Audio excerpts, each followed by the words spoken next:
foi matek Anya Stella Kijange Lajiri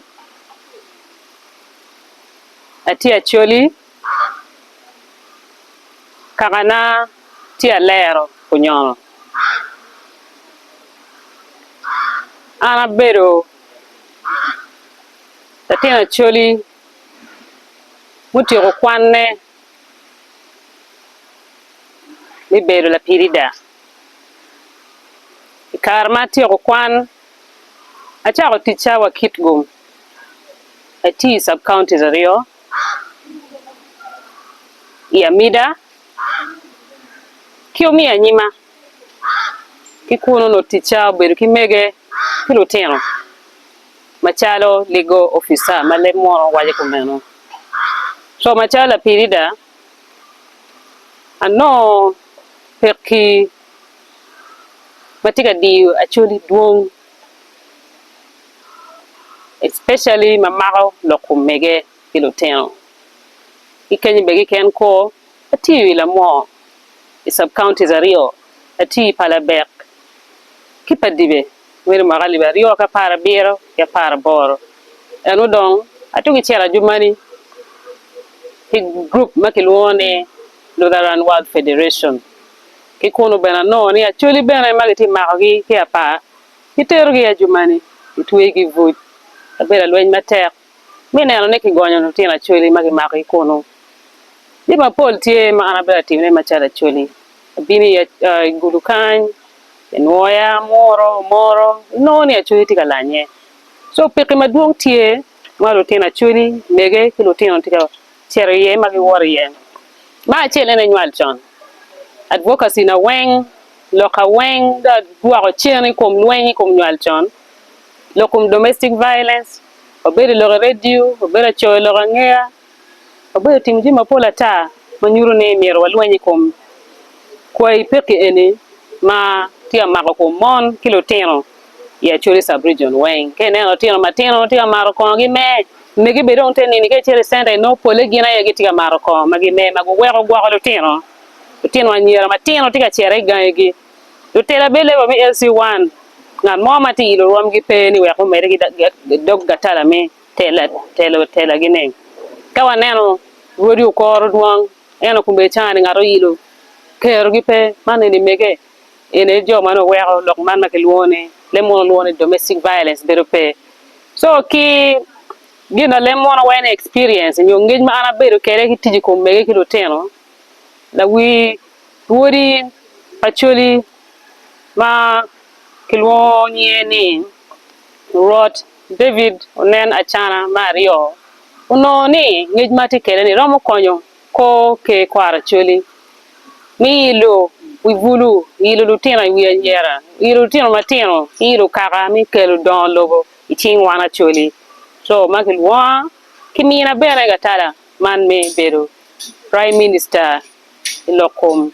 gender labor and social development ike kwara Acholi foy donc malupa ki docteur ma kimi yetenen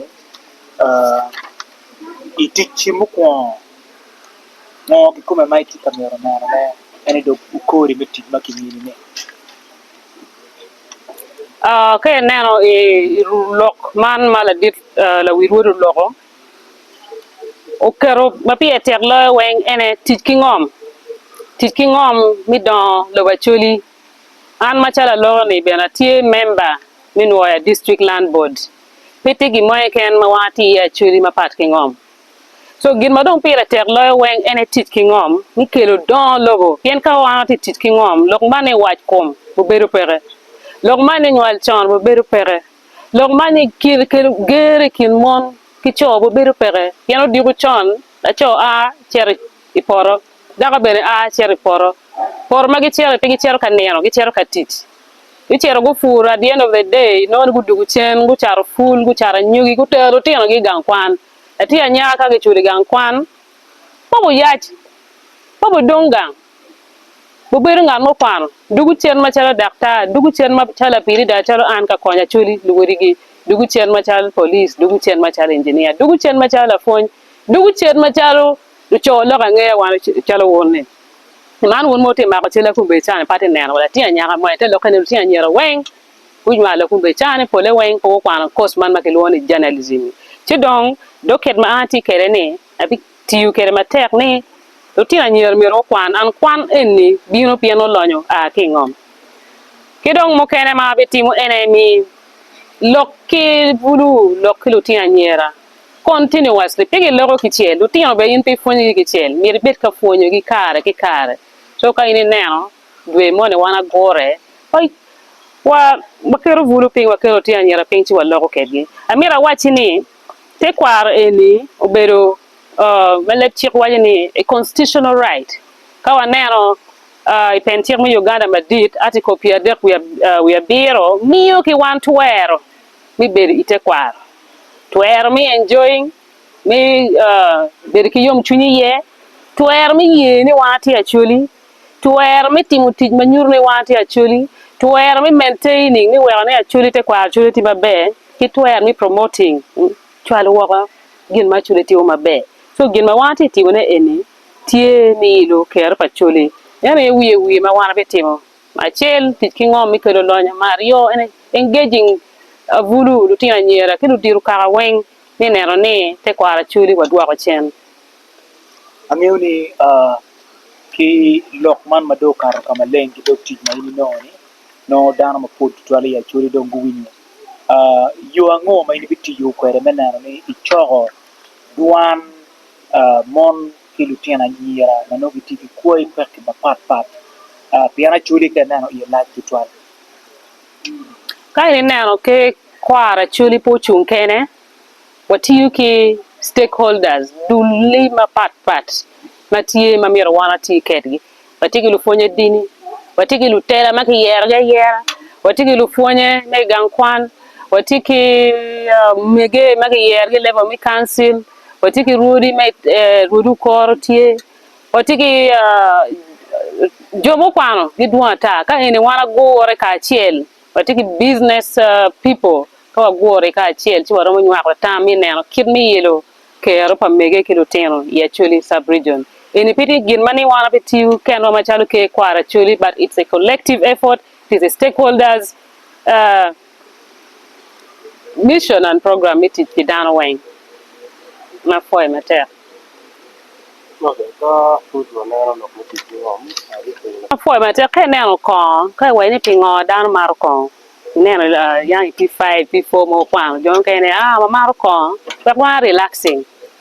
eno in pibi relax jon ke we mar ko we wile ko peki ma wati kede ni eno in bi mar ko we relaxing no iti matek ka ini fur por ni don jamu chamu chek mu chele tie nyim tie ful tie gwana tie moranga tie la pena tie ot de chere yue wi more center eno ka in piti gi mo kene ot and stress eno ni nyo chue chwin ene wera ini beri kom chaka wo diko wo tie wera development beru pere so ana waye ke dano ni kon watiu ka wati ko ticho weng madon wa kwanyo chamwa weng ti ot chamen wa char wa chwa do tin gang kwan chamen wa char wili ke gima ma mete ot ti dong ini beru mod i mar ko be me mar me mi yue mi wi mi na ma pe mar dong ya mar we pe ke ma te kere ni wen ruenyo ko ni no dano mar ko mi kwanyo stress ki wi dano mi ro di mano bati me ya Acholi wen no mi ro dano beta mar ko we o ge ko wen so an lego ni wa beru ka chel gina pia tek eneni wa dok chen ka tich lok mane wa be lwen ko ne do we ko donc kuma chane wa mak tit we pa kel don lo ya Acholi ana foi your extent lego to wa no koi pe ko ma bi ko mano tele kum da so da fi lok me fi jini a yo maraj ko fi be ya chela re mo me tio ma sala fi da yo ngan ma do ni ke ba da no ke tempo ya pol kare wa timo ke neno cho ke da kar mi fugi fur ka chel kado o kar mi cho je mi ki poro mu kene goy ma chim kado wil bino wil wa ki poro indi cher ka goy ni mi no da cho do goy ni mo wen te ni mo wen kare ku tiyo charo ka fuli no ke goy wen ki poro mu kene gon kor ni we ke le wen at ka dong charo ji mu kan ma ku meno time ena pol mege no ki pe wa ki duan eno ne yan kini ni wala cho wa ngom ma ini furni I furi ngom ma ini bini ki ngom ki gawu wechi ko mano but ke neno ya chuli kan ki mini wa gina ki woni user right ini biri ki ker mitit ki ngom te lo kene wan un cho miro kwan na ko lok mane in pi bini ki ngom ki gawu so ngom ene mega te do kene gina ini tingo ni weng ti pala cho ko mon tiu ki ngom mi kelo don logo I gang mon tiu ki ngom chulo tiene gang kwan mon tiu ki ngom mi kelo chami wat yen cham ene be papi chamo kena bi gwa wa in la cho gwa wa lo tiene manwa le weng so cases ene berka time pol karwa timo gina kelo ni mediation one ka cases tie especially domestic violence unless okelo wane kum jarione ena wakelo timo gina kelo ni mediation eno amita ni families go be ka chiel pe wati dak bida wa mire wa yech ginyo we tear them apart wa mire go be ka chiel as a family we go gwak lo tino pien ka iti la choy ma ga vujo tino bo be la bon wegege ke tino dare tu e vujo tino bo be la bon mege so gino tie ni mire wa work families go be ka chiel wa timo gina kelo ni mediation immediate cases warango go hadi kirone ya chen ka no ya be ya chen kirmwa cases madong baka cases maki dora in a month romo o pier big makaro and bini kar no school fees tie no chimu kero yo as no district that is in actually Ike Kwar not as a district as a whole but in Ke Kwar actually down pino piti chulo tino gangkwan especially kar mo tente do gangkwan kar mi Christmas ni karama ne no yom chuntie en de Mario en don domestic violence duong especially ni no school fees bino ma duong